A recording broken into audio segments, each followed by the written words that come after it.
ऐसे मेरे को गोल्ड मेडल पहनाया जाएगा, ऐसे विक्ट्री लैप होगा, इस तरीके से राष्ट्रगान बजाया जाएगा, ये हर टाइम मेरे माइंड में चलता था। और मैं ये बात इसलिए बता रही हूँ, अकेला स्पोर्ट्स पे लागू नहीं है, क्योंकि आज यहाँ स्टूडेंट्स हैं, इसलिए मैं ये बता रही हूँ कि जब आप बड़ी शिद्दत के साथ किसी चीज़ को चाहते हैं और आपके आसपास वैसा ही ऑरा बनता है, वैसे ही आप ट्रेनिंग करते हैं, वैसे आपके थॉट पैदा हो जाते हैं और जो प्रकृति है वो आपकी मदद करती है, आपको वैसे ही माहौल में ढालने की कोशिश करती है।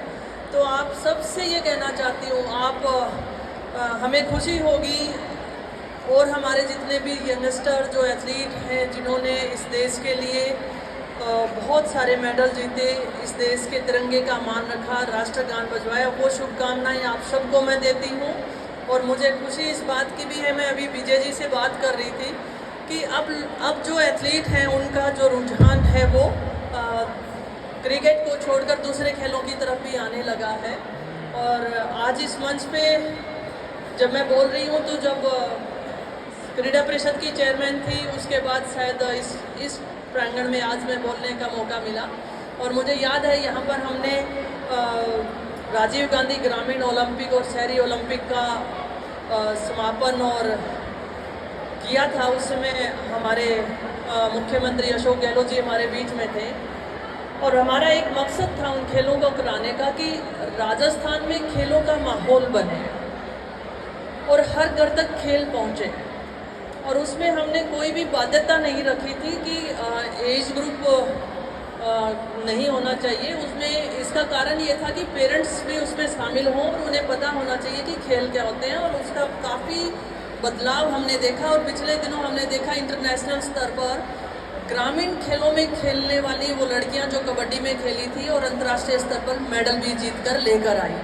ये बदलाव हमने देखा। और आउट ऑफ टर्न पॉलिसी के तहत नौकरी जो है गवर्नमेंट ने कांग्रेस की गवर्नमेंट में हुआ और उससे भी जुड़ा एक वाक़या मैं बताना चाहती हूँ। जब मैंने कॉमनवेल्थ में मेडल जीता तो माननीय अशोक गहलोत जी मुख्यमंत्री थे और उन्होंने मुझे ऑफ़र किया था कि आप डीएसपी पद पर यहाँ पर ड्यूटी ज्वाइन करें। और वो एक शुरुआत थी ताकि हमारे इन एथलीट्स को फ्यूचर में ये चीज़ें मिलें। और उसके बाद हमारे एक कॉमनवेल्थ में एशियन गेम में मेडल जीत कर आए एथलीट, उसको भी ये मिला। और आज जो वो नींव हमने रखी थी उसी के तहत हमारे बहुत सारे ऐसे खिलाड़ी हैं जो आउट ऑफ टर्न पॉलिसी से राजस्थान में अपना सरकारी सेवाएं दे रहे हैं और खेल कर रहे हैं। तो ये और भी बहुत सारी बातें हैं जो बताने वाली हैं। चाहे उसमें हम कहें कि नेशनल स्तर पर आप मेडल लेके आए हैं तो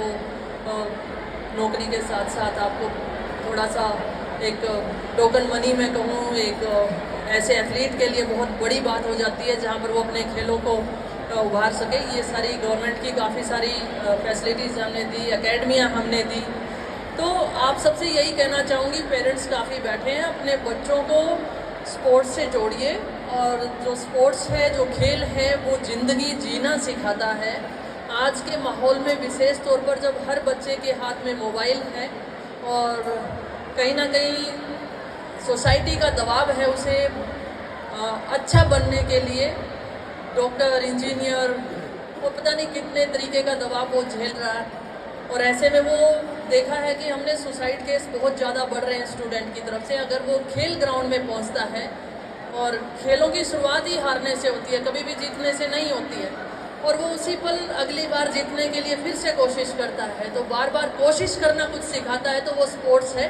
तो इसलिए मैं कहना चाहूँगी कि जो स्पोर्ट्स है वो ज़िंदगी जीना सिखाता है। और अपने बच्चों को इसमें ज़्यादा से ज़्यादा डालिए और उन पे भरोसा कीजिए। आज इस गेम में मुझे पत्रिका ने विशेष तौर से आमंत्रित किया, उसके लिए मैं आभार व्यक्त करती हूँ।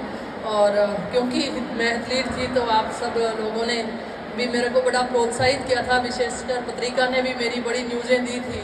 तो आज ये मौका है कि मैं आपका थैंक्स करूँ। आप सबको बहुत बहुत शुभकामनाएं, धन्यवाद। जय हिंद, जय Bharat. Thank you so much ma'am. I am sure आज हम